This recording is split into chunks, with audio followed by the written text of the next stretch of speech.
नमः शिवाय नमः शिवाय नमः शिवाय नमः शिवाय नमः शिवाय नमः शिवाय नमः शिवाय नमः शिवाय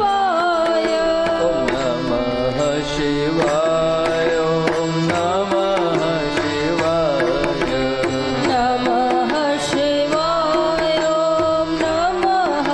शिवाय नमः शिवाय नमः शिवाय नमः शिवाय नमः शिवाय ॐ नमः शिवाय ॐ नमः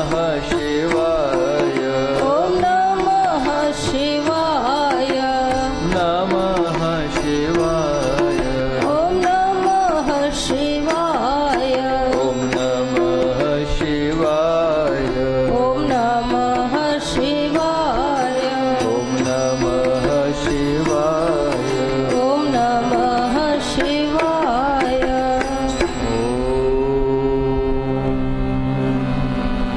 श्री भागवत भगवान की जय। भगवान श्री वेद व्यास मुनि श्री शुकदेव जी महाराज की, श्री परीक्षित राजन श्री घनश्याम जी महाराज, श्री रामचंद्र भगवान की, श्री हनुमंत महाराज। ओम नमः पार्वती पतये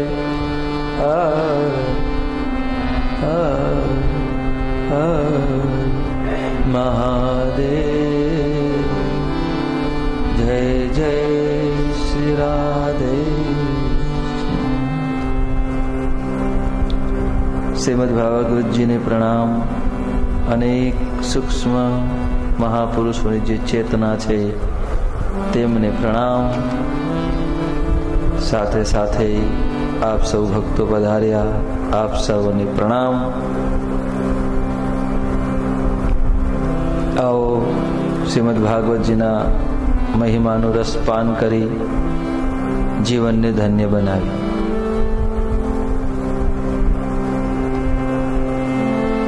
ગંગાજીના પવિત્ર કિનારે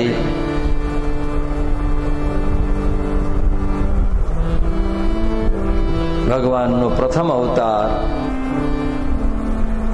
સનત કુમાર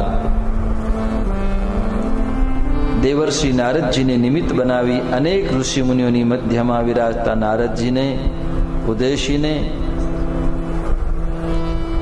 ભાગવતજીનો મહિમા ગાઈ રહ્યા છે।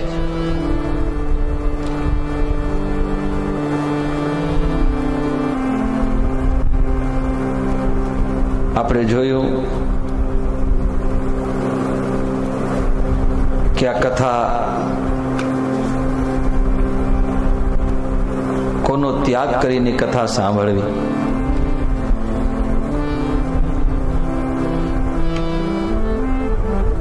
કામમ ક્રોધમ મદમ માનમ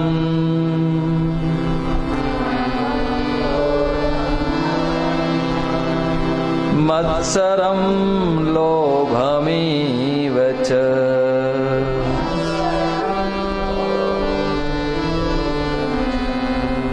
दम्भं मोहं तथा द्वेषं दम्भं मोहं तथा द्वेषं दुरये च कथाव्रति दुरये च कथाव्रति। આ બધાનો ત્યાગ કરી એમને ફરકવા ના દેવા જોઈએ સાથે અને કથા સાંભળ। પછી કોની નિંદાથી દૂર રહેવું એ શ્લોક આપણે ગઈકાલની કથામાં સાંભળ્યો। વેદ વૈષ્ણવ વિપ્રાણા वैष्णवविप्राणां गुरु गोव्रतीनां तथा गुरु गोवर्तिनां तथा स्त्रीराज महतां निन्दां स्त्रीराज महतां निन्दां वर्जयेद्य कथाव्रती वर्जयेद् कथाव्रती. અને જે અમુક લેખ એવા હોય એની સાથે વાર્તાલાપ પણ ન કરવી એ નિયમ બતાવ્યો. બ્રાહ્મણ, અંત્યજ, મલેચ્છ, પતિત, ગાયત્રીહીન બ્રાહ્મણ, બ્રાહ્મણનો દ્વેષ કરનાર, વેદને ન માનનાર એની સાથે પણ વાત ન કરવી.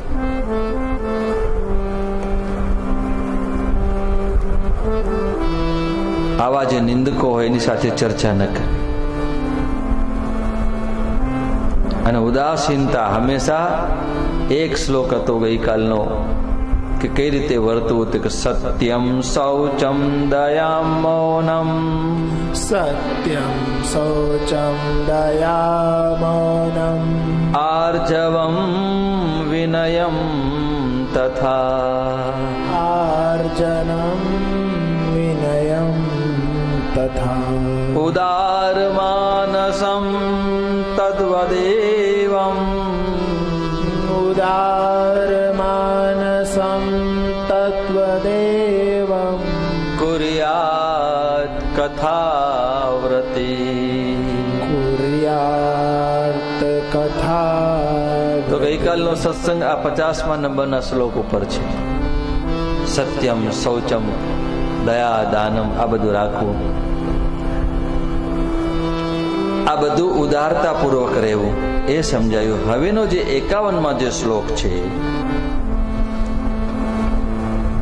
52મો જે શ્લોક છે, આ 2-3 જે શ્લોક છે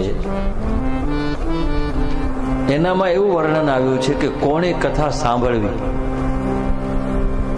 એવું વર્ણન બતાવ્યું છે. ભાગવતજીની કથા કોને કોને સાંભળવી? આમ તો દરેક જીવ અધિકારી છે, જીવ માત્ર ભાગવતની કથા સાંભળી શકે, પણ તે છતાં પણ થોડીક ચોખવટ કરેલી છે. ભગવાન સનત કુમાર કહે છે કે આવા લોકોએ તો ખાસ સાંભળ્યું. પહેલું કોણ?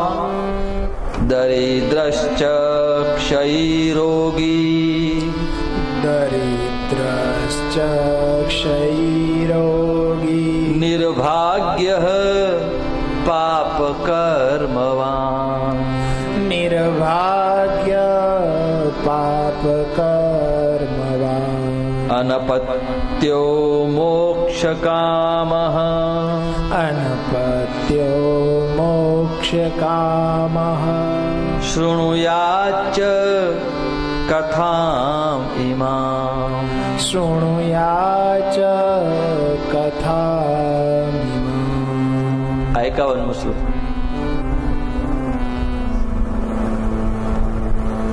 જીવ માત્ર ભાગવતની કથા સાંભળે, પણ એમાં ખાસ આવા લોકોએ તો ખાસ સાંભળવી.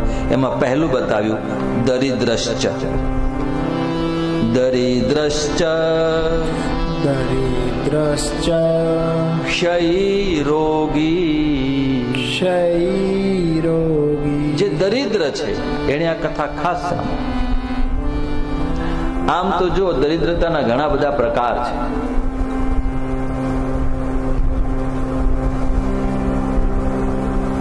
કેવલ જેની પાસે આપણે એમ સમજીએ કે ધન ન હોય, સંપત્તિ ન હોય, એને આપણે દરિદ્ર સમજીએ, એવું નથી. દરિદ્રતાના ઘણા પ્રકાર છે. કોઈની પાસે સંપત્તિ ન હોય, ધન ન હોય, એ પણ એક દરિદ્ર છે. કોઈની પાસે વધારે પડતી સંસારના સુખભોગો ન હોય તો આપણે પણ એને પણ દરિદ્ર કહીએ છીએ.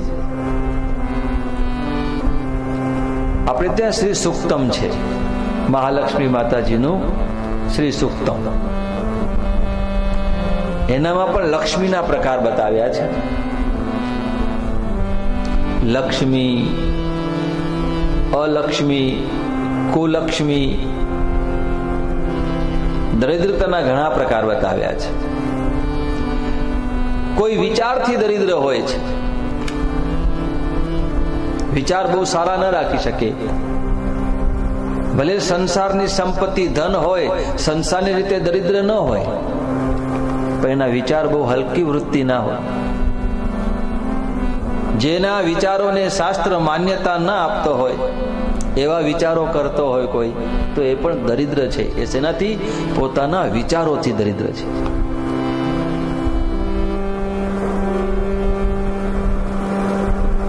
આવા અનેક પ્રકારના દરિદ્રતા, આવું કોઈ પણ દરિદ્ર વ્યક્તિ હોય, કોઈ પણ જીવ હોય, દરિદ્ર માત્ર ભાગવત કથા સાંભળવી છે. એમ ભગવાનનો પહેલો અવતાર સનત કુમાર નારદજીને કહે છે, હે દેવર્ષિ,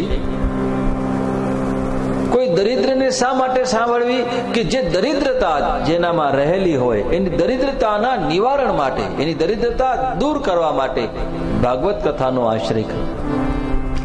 જે ભાગવત કથા શ્રવણ કરે છે, જે ભાગવતજીના શરણમાં જાય છે, જે ભાગવતજીનો આશ્રય કરે છે, એની તમામ પ્રકારની દરિદ્રતાથી દૂર થાય છે. એ સંપત્તિવાન બને છે, એ વિચારવાન બને છે, એના વિચારો ઉજળા બને છે.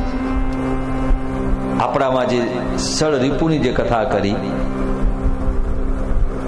એ જે સળ દુશ્મનો, જે કામ, ક્રોધ, લોભ, જે કામી છે, જે ક્રોધી છે, જે લોભી છે, એ પણ એક અર્થનો દરિદ્ર છે. એ વિચાર જે વાત વાતમાં ક્રોધ કરે છે, કોઈનો દ્વેષ કરે છે, માન, મત્સર, લોભ, આવી દરેક પ્રકારની વૃત્તિથી જે પીડાઈ રહ્યો છે એ દરિદ્ર છે. તો આવી દરિદ્રતાને દૂર કરવા માટે સનત કુમારો કહે છે, ભાગવત કથાનો આશ્રય કરો. એને આ ભાગવતજીની કથા સાંભળવી કે જે દરિદ્ર છે. દરિદ્રશ્ચ દરિદ્રશ્ચ. આપણે તો શ્રી સુક્તમનો પાઠ કરીએ છીએ. શ્રી સુક્તમનો પાઠ કરવાથી જીવ લક્ષ્મીવાન બને છે. અને લક્ષ્મી એટલે કેવલ પૈસા, સંસારનું ધન નહીં, જેની પાસે દેવી સંપદા, દેવી વિચારો, આધ્યાત્મિક ધન, અનુભવનો ધન, મન નિર્મલ, શુદ્ધ મન, શુદ્ધ વિચારો, આ છે લક્ષ્મીવાન. આ આધ્યાત્મિક સંપત્તિ છે. આ જેટલી પણ દરિદ્રતા જેનામાં જે રહેલી છે એ દરિદ્ર છે. અને દરિદ્રતા નીકળી જાય અને એ જ દરિદ્રતા સંપત્તિમાં ફેરવાઈ જાય, એ લક્ષ્મીવાન છે. જે ક્રોધ નથી કરતો, જે કોઈનો દ્વેષ નથી કરતો, જે લોભ નથી કરતો, જે મત્સર નથી કરતો, જેનામાં માન લેવાની કોઈ અપેક્ષા નથી, તો એ સંપત્તિવાન છે, લક્ષ્મીવાન છે.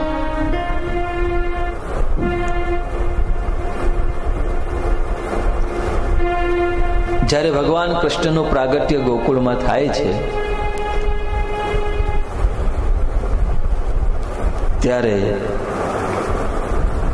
ભાગવતજીની ગોપીઓ ગોપી ગીતમાં એમનું વર્ણન કરે છે કે જ્યારે ભગવાન પ્રગટ થાય છે ત્યારે શું થાય છે. ગોપી ગીત એનામાં બતાવ્યું.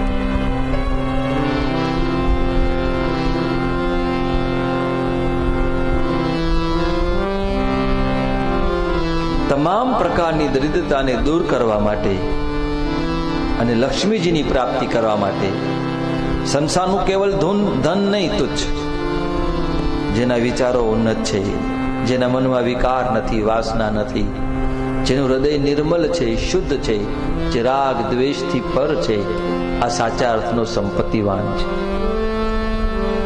અને ક્યારે થાય છે? ગોપી ગીતમાં ગોપીઓ ગાય છે. જ્યારે રાસ રમતા રમતા ભગવાન અદ્રશ્ય થઈ જાય છે ત્યારે ગોપીઓ શોધે છે ભગવાન.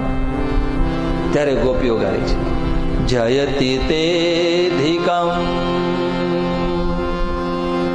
જન્મના વ્રજ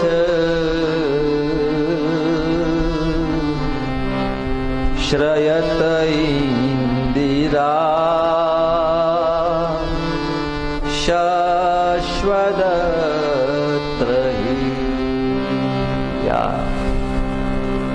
જયતિ તેદિકમ જન્મના વ્રજ શ્રયત ઇન્દિરા શશ્વદત્રહિ. હે પ્રભુ, જ્યારથી આપનું વ્રજમાં પ્રાગટ્ય થયું છે, જન્મ થયો છે, જયતિ તેદિકમ જન્મના વ્રજ, ત્યારથી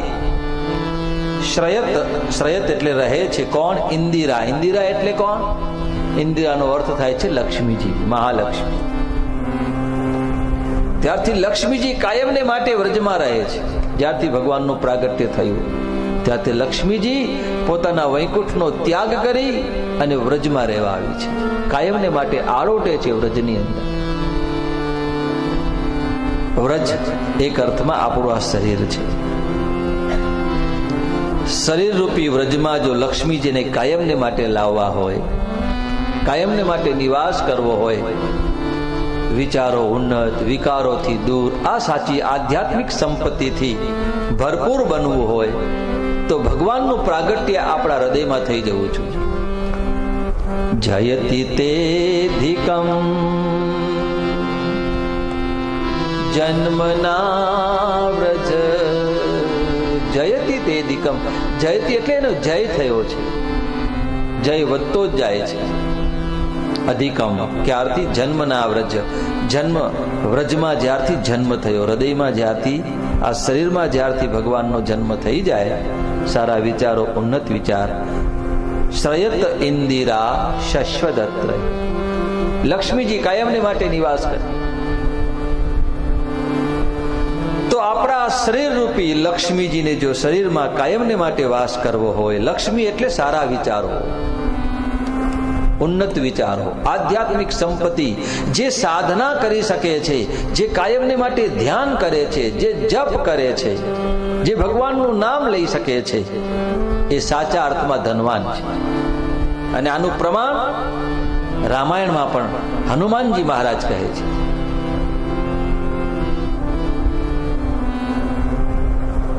કહ હનુમંત વિપતિ પ્રભુ સોઈ, જબ તવ સુમીરન ભજન હો.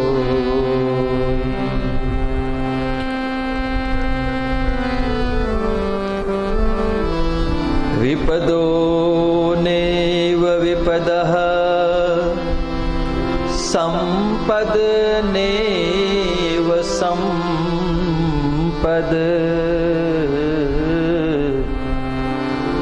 વિપદઃ વિસ્મરણં વિષ્ણુ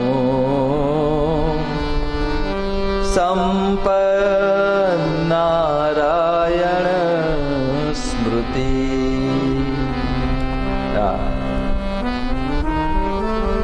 એ જ સાચી વિપત્તિ છે. હનુમાનજી મહારાજ ભગવાન રામજીને કહે છે કે પ્રભુ, જે તમારું સ્મરણ નથી કરી શકતો એ મોટી વિપત્તિ, એ જ દુઃખ છે, એ જ દરિદ્રતા છે. અને જે આપનું સ્મરણ કરી શકે છે, આપનું ચિંતન મનન કરી શકે, આપનું ધ્યાન, આપનું જપ, આપનું કીર્તન કરે છે, એ જ આ જગતમાં મોટો સંપત્તિવાન છે. તો ભગવત ભજન રૂપી જેની પાસે ધન નથી એ દરિદ્ર છે. તો આવા જે દરિદ્ર લોકો છે, સનત કુમારો કહે છે કે એણે આ ભાગવતજીની કથા સાંભળવી કે જેથી એની પાસે ભગવત નામ રૂપી ધન ભેગું થાય તો એની દરિદ્રતા દૂર થઈ જાય, સાચા અર્થમાં સંપત્તિવાન. તેથી સનત કુમાર કહે દરિદ્રશ્ચ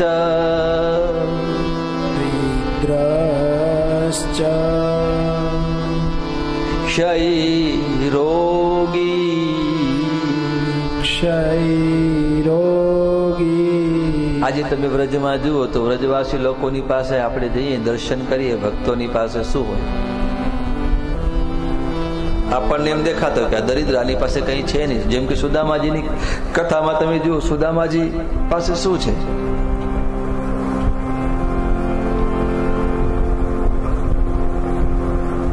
ઘરમાં જેટલું કઈ જે કઈ મળે બધું વાપરી નાખે, કઈ છે નહીં. 4 બાળકો છે, બાળકોને પહેરવા માટે પૂરતા વસ્ત્રો પણ નથી, બાળકોને જમાડવા માટે અન્નનો દાણો ઘરમાં નથી.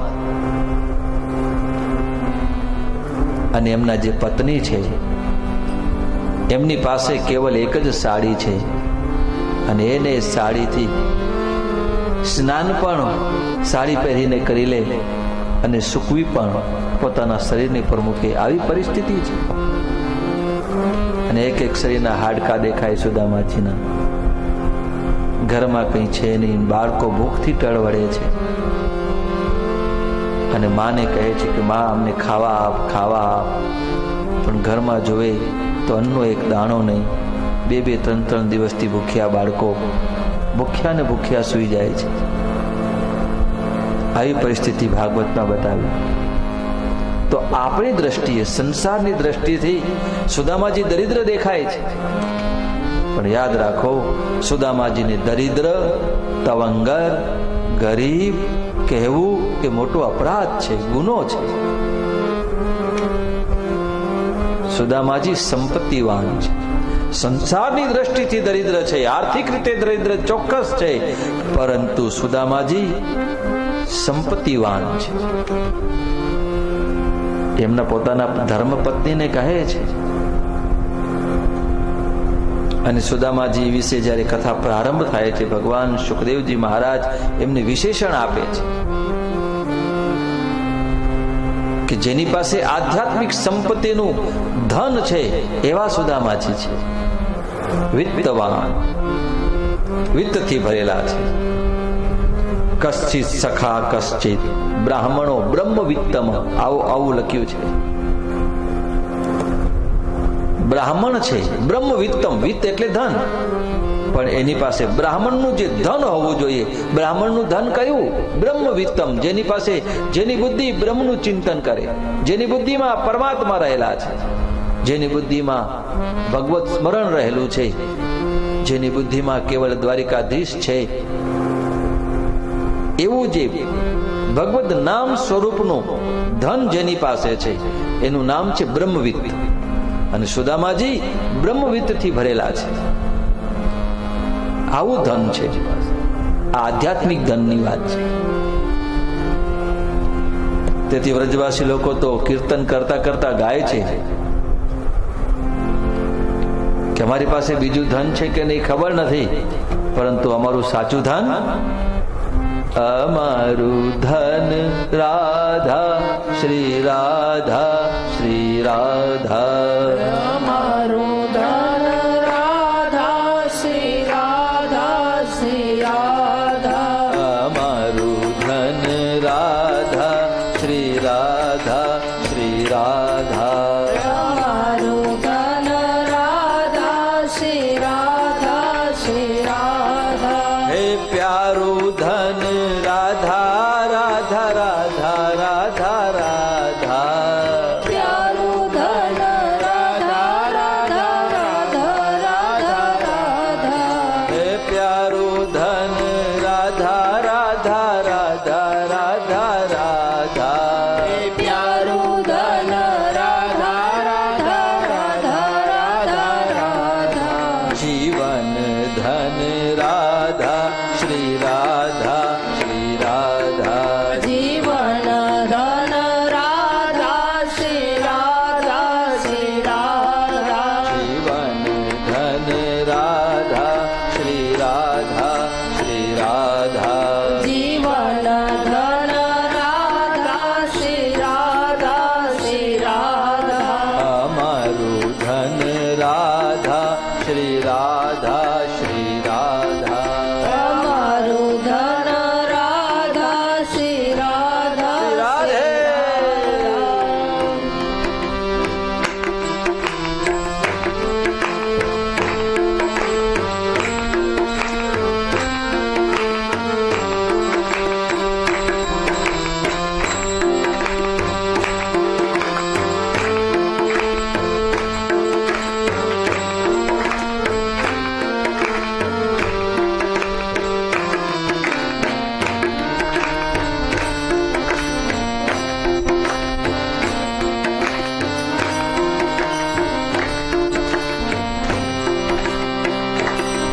बरसाने की लाडली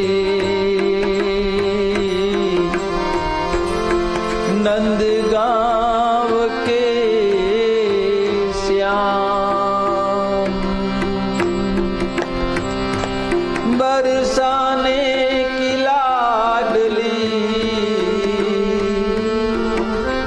और नंद गांव के श्याम, इन दोनों के चरणों में हम करे कोटि प्रणाम।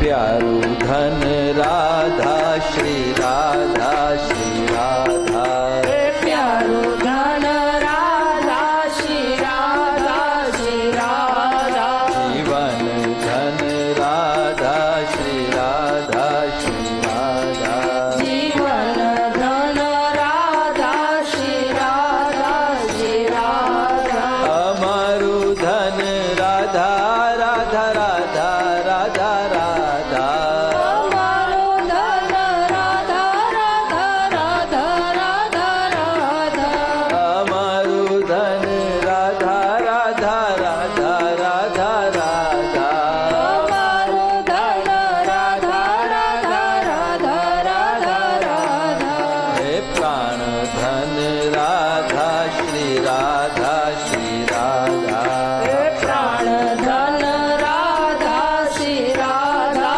श्री राधा, प्राण धन राधा श्री राधा श्री राधा, हमारो धन राधा श्री राधा श्री राधा, श्री राधा श्री राधा, श्री राधा श्री राधा, श्री राधा श्री राधा, श्री राधा श्री राधा, તો આ સાચું ધન તો આ છે.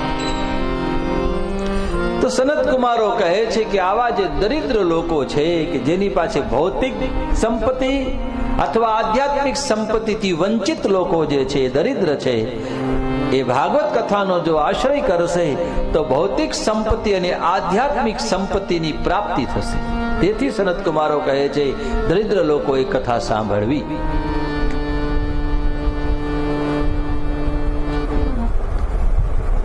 આપણે ત્યાં એક ભજન ગાઈએ છીએ, એમાં પણ એક પંક્તિ આવે છે, સાચું ધન જ આ છે. હરિના વિચારો મારે અઢળ કનાણું, હરિના વિચારો મારે આપણે જેમ સંસારના ધનની બેંક બેલેન્સ વધારીએ છીએ, એ જગતનું ધન છે, ઠીક છે, એ પણ જરૂરી છે, એ ભૌતિક ધન છે. અને બીજું આધ્યાત્મિક ધન છે, ભગવત ભજન, હરિકથા, સત્સંગ, નામ સ્મરણ, જપ, ધ્યાન, સત્કાર્ય. જેથી ગયે કહે છે પ્રભુના વિચારો મારે અઢળ કનાણું, પ્રભુના વિચારો મારે અઢળ કનાણું. હવે જે પ્રકારની સંપત્તિ ભેગી કરવી હોય તો એ પ્રકારનું એ જગ્યાએ જવાથી એનું ધન આપણને મળે. તો ભગવત કથા જે છે એક ધન છે, એક સંપત્તિ છે. તેથી આ બીજી પંક્તિમાં કહ્યું, ગાવું મારે નિષદીન રામ નું ગાણું, ગાઉં મારે નિષદીન રામનું ગાણું. અને ધન તો દરેકને જોઈએ છે. તો ભગવાનના ભક્તો કહે છે કે અમને પણ પ્રભુનું નામ રૂપી ધન ભેગું કરવું છે, એટલે અમે રાત દિવસ એના નામને ગાતા રહીએ છીએ.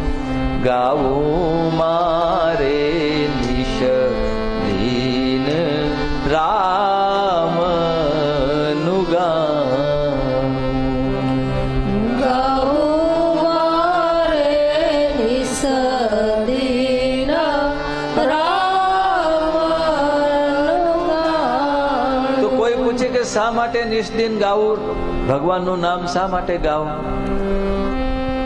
જેમ કે આપણે કોઈ સંસારમાં નોકરી કરતા હોઈએ, વેપાર કરતા હોઈએ, ધંધો કરતા હોઈએ, તો કોઈ પૂછે શા માટે વેપાર કરો છો, શા માટે ધંધો કરો છો?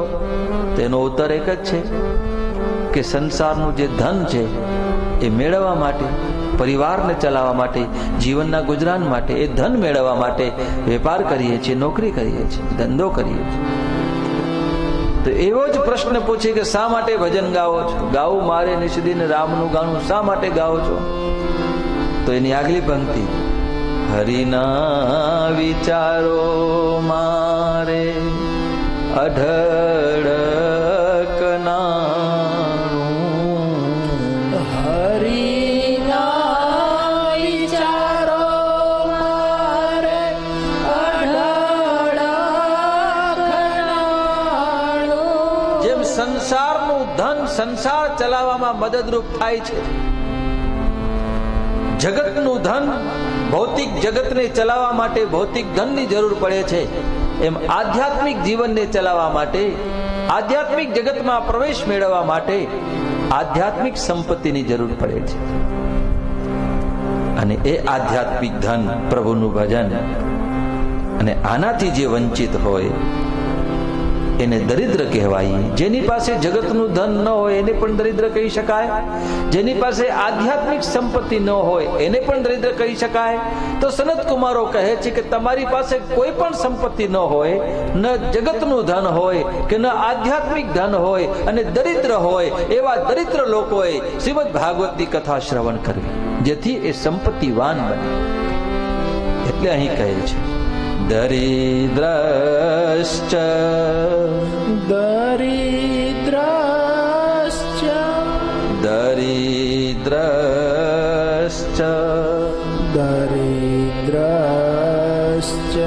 તો ભગવાનના ભક્તો એ મહાન સંપત્તિવાન હોય છે. સુદામાજી સંપત્તિથી ભરેલા છે, ધનવાન છે. ભાગવતની ગોપીઓ ધનવાન છે. મીરાબાઈ ધનવાન છે. નરસિંહ મહેતા ધનવાન છે. અને નરસિંહ મહેતાના કેવા કેવા કામ ભગવાને કર્યા. કોઈ જગતનો સંપત્તિવાન, ગમે તેટલો સંપત્તિશાળી કોઈ હોય અને એના જે બાળકો પરણે, પુત્ર પરણે કે કન્યાના વિવાહ થાય, એ જાહો જલાલીથી જે વિવાહ ન કરી શકે એવા વિવાહ નરસિંહ મહેતાના બાળક સામરસા ન થયા. એના મામેરા કેવા થયા એ કથા આપણે સાંભળી. નરસિંહ મહેતાનું ચરિત્ર, જીવન ચરિત્ર બતાવ્યું. તો નરસિંહ મહેતા તો ધનવાન છે, અને જેની પાસે આધ્યાત્મિક સંપત્તિ હોય, ભૌતિક સંપત્તિ તો આપોઆપ પ્રાપ્ત થઈ જાય. એટલા માટે કરુણાથી સનત કુમારો કહે છે, અને વ્યાસ નારાયણ પણ કહે છે કે ભાગવતની કથાનું રસપાન કરો. વિબદ્ધ ભાગવતમ. ભગવાન વ્યાસ નારાયણ સ્વયં કહે છે કે હે જગતના જીવો, ભાગવતની કથા પીવો. અને જ્યાં આ ભૂમંડળ ઉપર ભાગવત જેવી કથા રહેલી હોય, આપણી પાસે કૃષ્ણ પ્રત્યક્ષ પરમાત્મા વિદ્યમાન હોય, છતાં પણ સંસારનો જીવ દરિદ્ર રહેતો હોય, તો આનાથી મોટું બીજું દુર્ભાગ્ય આપણું શું કહેવાય? આપણી પાસે બધું જ છે. આપણી ભારતીય પરંપરા, સનાતન સંસ્કૃતિ ની અંદર ભગવાને આપણી ઉપર ખૂબ ખૂબ કૃપા કરી, આ ભારતની ધરાની ઉપર, કે આપણી પાસે બધું જ હોવા છતાં જો દુખી રહીએ તો એ આપણું દુર્ભાગ્ય કહેવાય.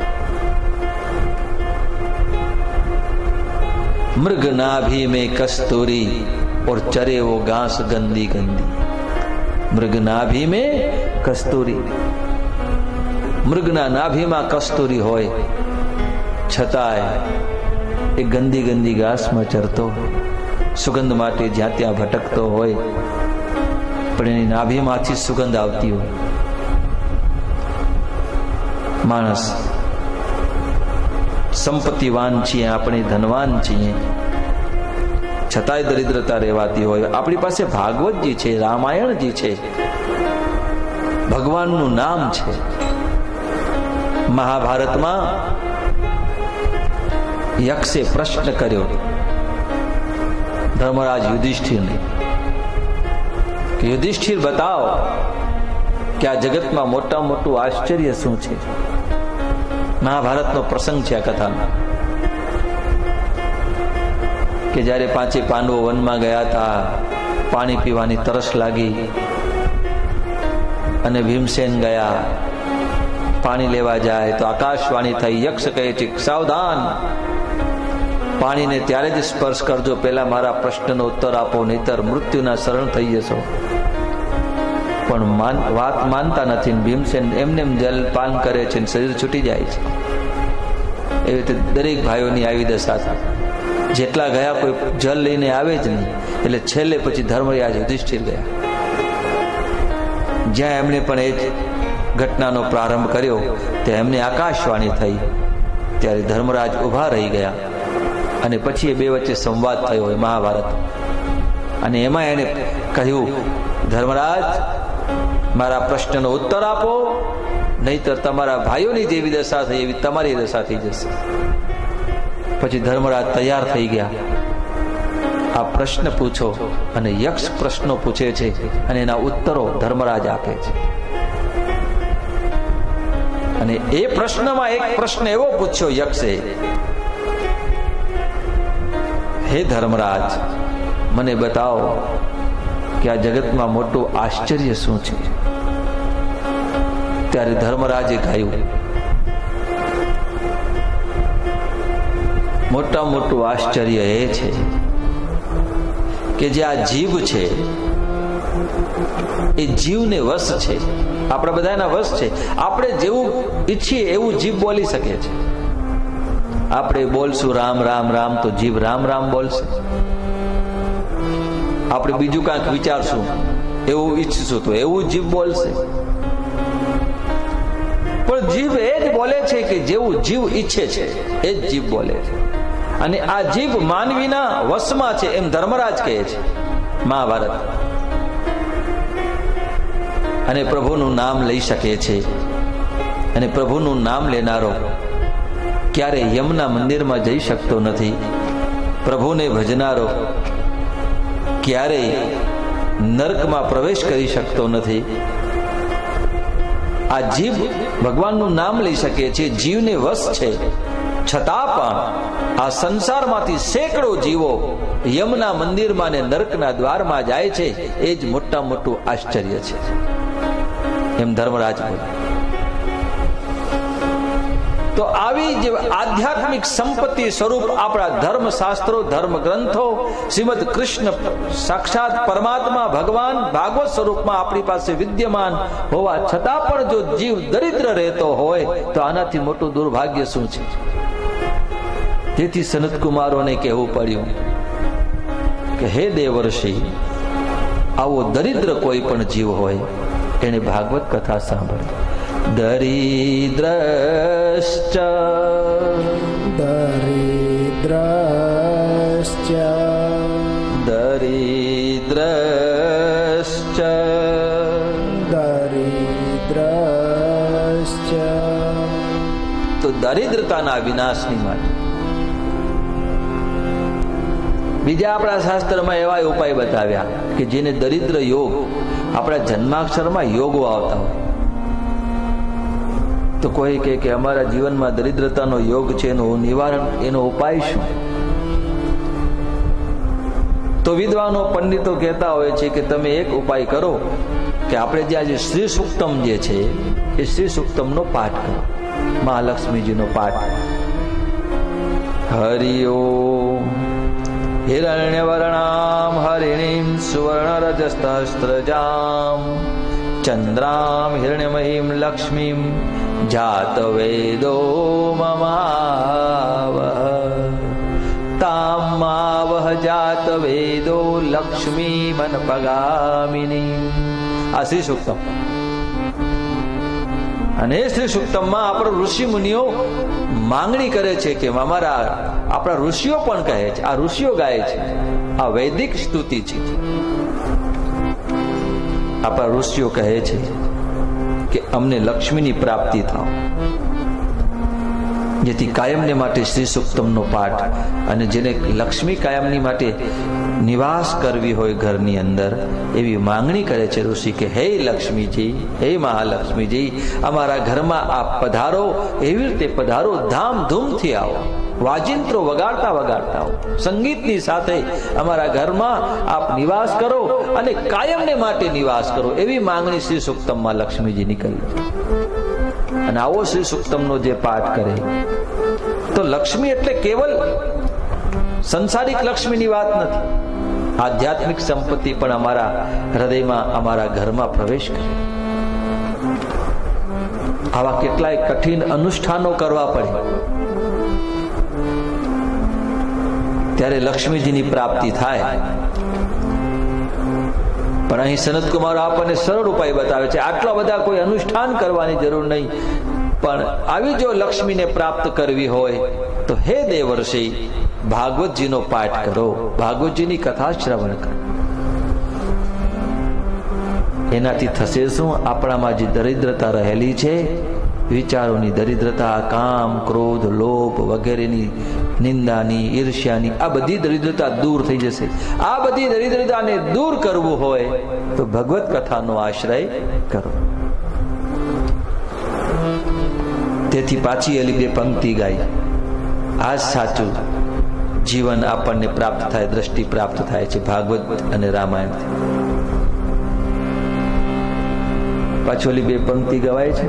રામાયણ ને ગીતા મારી અંતરની આંખો, રામાયણ ને ગીતા મારી અંતરની આંખો, રામાયણ ને ગીતા મારી અંતરની આંખો, રામાયણ ને ગીતા મારી અંતરની આંખો, હરિએ દીધી છે મને ઉડવાની પાંખો, હરિએ દીધી છે મને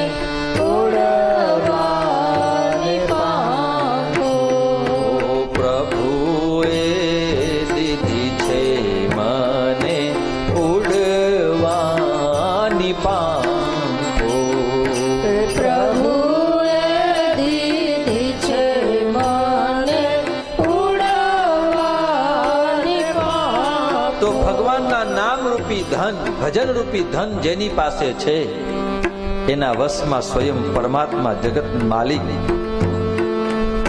એના વશમાં આવે છે. નરસિંહ મહેતાએ શું કર્યું? બસ કેવલ ભગવાનના ગુણ ગાયા, ભગવાનનો કેવલ આશ્રય કર્યું, ભગવાનના નામ રૂપી ધન ભેગું કર્યું,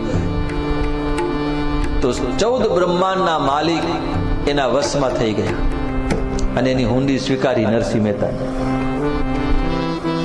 અને હુંડી સ્વીકારી અને સમસ્ત બ્રહ્માંડના જે માલિક છે એ હુંડી સ્વીકાર્યા પછી જે રાજસ્થાનથી જે આવેલા ભક્તો એમને એમ કહેવા લાગ્યા, ઓલા ભક્તો કેવા પૂછવા લાગ્યા ભગવાનને કે જે જુનાગઢમાં રહે છે એ શું તમારા મુનિમ કે ગુમાસ્તાજી છે? એ તમારા કોઈ નોકર છે? કારણ કે ભગવાનનો ઠાઠ તો દ્વારિકામાં જુદો જ હતો ને, મોટા વેપારી બનીને આવ્યા, હુંડી સ્વીકારી.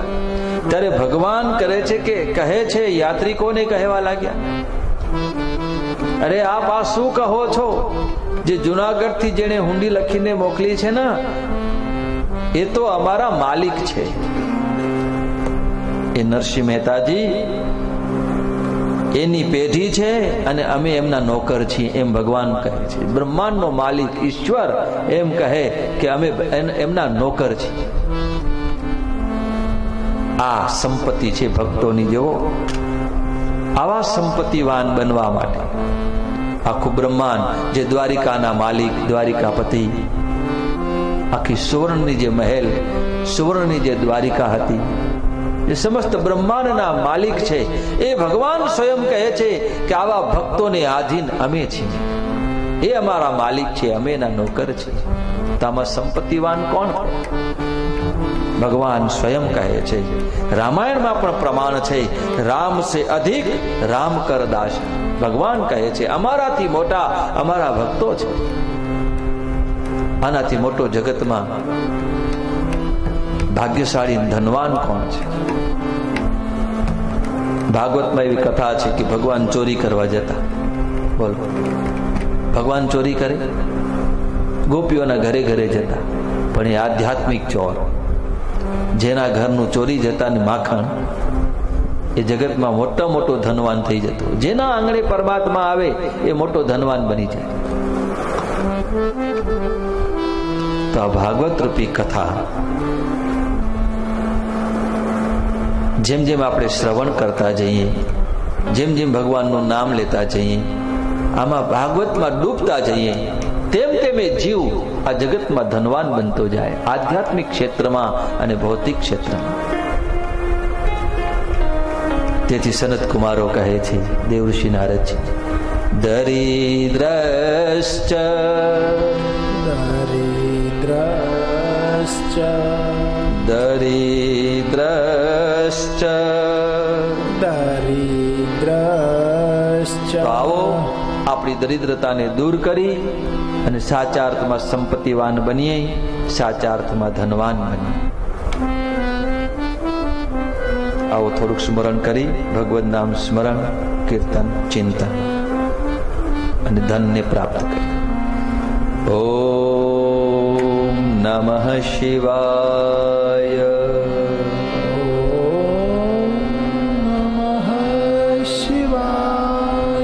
આ સાચું ધન છે. આંખ બંધ કરીને ભેગું કરો અને સાચા અર્થમાં ધનવાન બનીએ. ભગવદ નામ સંકીર્તન કરીએ, ચિંતન કરીએ, ધ્યાન કરીએ, મનન કરીએ અને પરમાત્માનું ધન ભેગું કરીએ. ઓમ નમઃ શિવાય.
જે આંખ બંધ કરીને પરમાત્માનું સ્મરણ કરે છે, એનું સ્મરણ કરો કે જે પરમાત્માના સ્વરૂપમાં આપનું મન ચિત્ત ચોટી ગયું છે, જે સ્વરૂપ આપને ગમે છે, જેનું ચિંતન કરતા આપનું હૃદય ભીંજાઈ જાય છે, એનું સ્મરણ કરવું, ચિંતન કરવું, ધ્યાન કરવું, એ જ મોટું ધન છે. ધન્ય છે જીવ જે ભગવત સ્મરણ કરે છે. પરમાત્માનું સ્મરણ કરનાર ભક્ત જ્યાં જ્યાં વિચરણ કરે છે, જ્યાં જ્યાં જાય છે, એવા સ્થાનને પણ પવિત્ર કરે છે.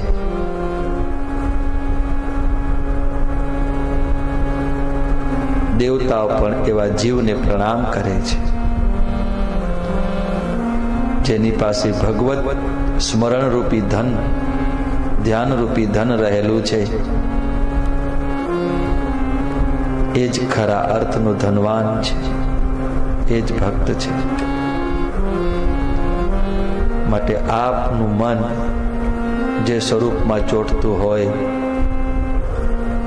જેનું ચિંતન કરવાથી આપનું હૃદય ભીંજાઈ જતું હોય,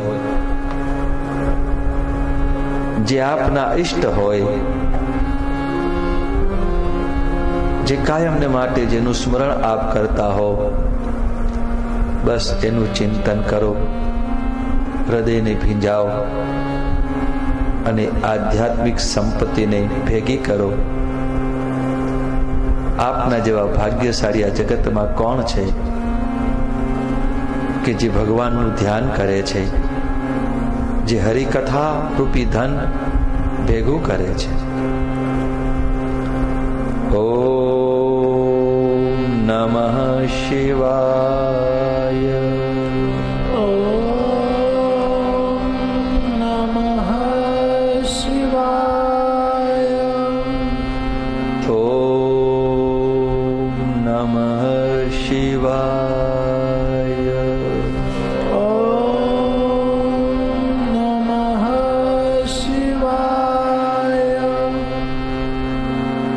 ભગવાન, આપ જેને માનો છો, આપ જેને ભજો છો, એ પરમાત્મા બીજે ક્યાંય નથી, આપના હૃદયમાં રહેલા છે. બસ એ હૃદયમાં રહેલા આપના ઈષ્ટને નિહાળો, એને પ્રેમ કરો, એના નામનું સ્મરણ કરો.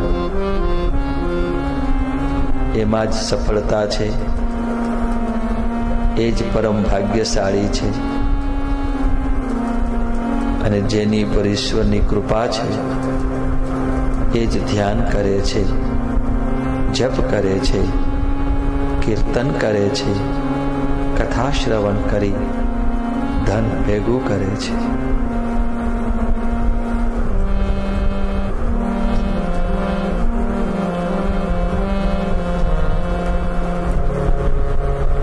જ્યાં આપ તિલક કરો છો ત્યાં એ પરમાત્માને નિહાળો, એ આપના ગુરુદેવને નિહાળો, આપના ઈષ્ટને નિહાળો, આપના આત્મતત્વને ત્યાં નિહાળો. નરસિંહ મહેતા કહે છે, જ્યાં લગી આત્મતત્વ ચિંતવ્યો નહીં, ત્યાં લગી સર્વ સાધના જૂઠી છે. ધન્ય છે જીવ જે પોતાના આત્મામાં રમણ કરી રહ્યો છે. તિલકના સ્થાનમાં જે પ્રકાશ દેખાય છે એ જ આપણું મૂળ સ્વરૂપ આત્મા છે. એ જ આપણા ઈષ્ટ છે. એ જ ભગવતી જગદંબા આદિ શક્તિ ભવાની છે જે આપણી અંદર છે. એનો અનુભવ કરો અને આ ધ્યાનરૂપી ધન ભેગું કરો. ઓમ નમઃ શિવાય. ઓમ નમઃ શિવાય. ઓમ નમઃ શિવાય.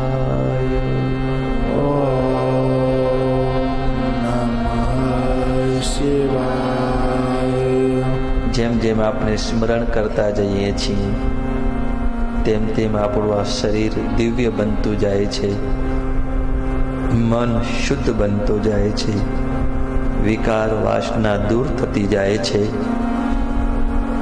હૃદય પ્રફુલ્લિત બનતું જાય છે અને આનંદના સાગરમાં આપણો પ્રવેશ થતો જાય છે. માટે કાયમને માટે કીર્તન, કથા શ્રવણ અને પરમાત્માનું ચિંતન કરવાથી મનુષ્ય જન્મ સફળ થાય છે. તમામ પ્રકારની સંપત્તિ પ્રાપ્ત થાય છે. આવો એ જ આપણા ઈષ્ટને નામ સંકીર્તન દ્વારા શરીરના લોહીના કણકણમાં એ શક્તિને પ્રવાહિત કરી દિવ્ય ચેતનાથી આપણો આ દેહ દિવ્ય બનાવીએ. ભગવત નામ સંકીર્તન. હરે રામ હરે રામ રામ રામ હરે હરે હરે રામ હરે રામ રામ રામ હરે હરે. ભગવાનનું નામ સંકીર્તન એ મોટો યોગ છે. જે નામ સંકીર્તન કરે છે મહાન ભાગ્યશાળી છે. એ જ્યાં જ્યાં વિચરણ કરે ને પવિત્ર બનાવે. નામ સંકીર્તન કરો, આંખ બંધ કરી આજુબાજુનું વાતાવરણ ભૂલી જાઓ, કેવલ પરમાત્માનું સ્મરણ કરો, નામમાં ચિત્ત જોડો અને અમૃતનો અનુભવ કરો. હરે કૃષ્ણ હરે કૃષ્ણ કૃષ્ણ કૃષ્ણ હરે હરે હરે કૃષ્ણ હરે કૃષ્ણ કૃષ્ણ કૃષ્ણ હરે હરે. હરે રામ હરે રામ રામ રામ હરે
રાધે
चामुण्डे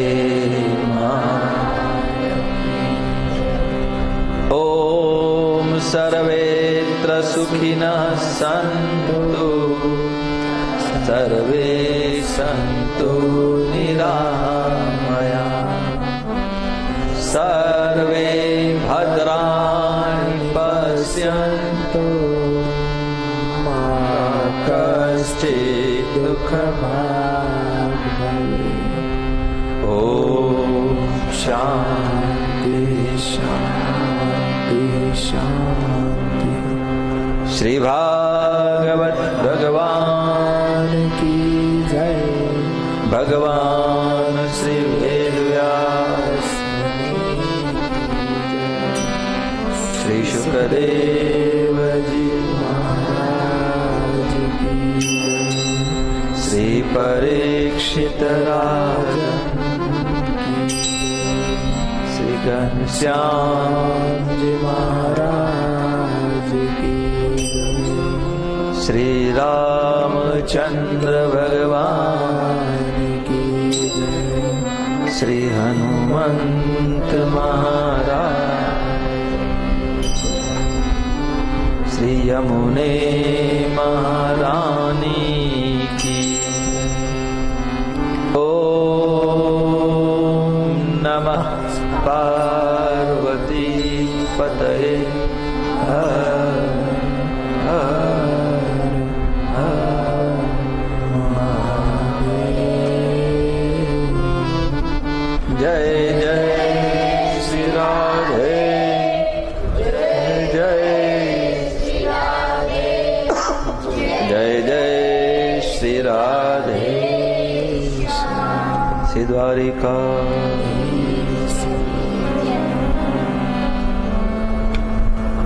तो श्रीमद् भागवत जी ने प्रणाम। સૂક્ષ્મ ચેતનાઓ મહાપુરુષોની વિદ્યમાન છે એ ચેતનાઓને પ્રણામ। સાથે સાથે આપ સૌ ભક્તો, માતાઓ, બહેનો, ભાઈઓ, બાળકો, આજની સત્સંગમાં આપ સૌ પધાર્યા, તેથી આપ સર્વનું આજની સત્સંગની સભામાં હું હૃદયથી સ્વાગત કરું છું।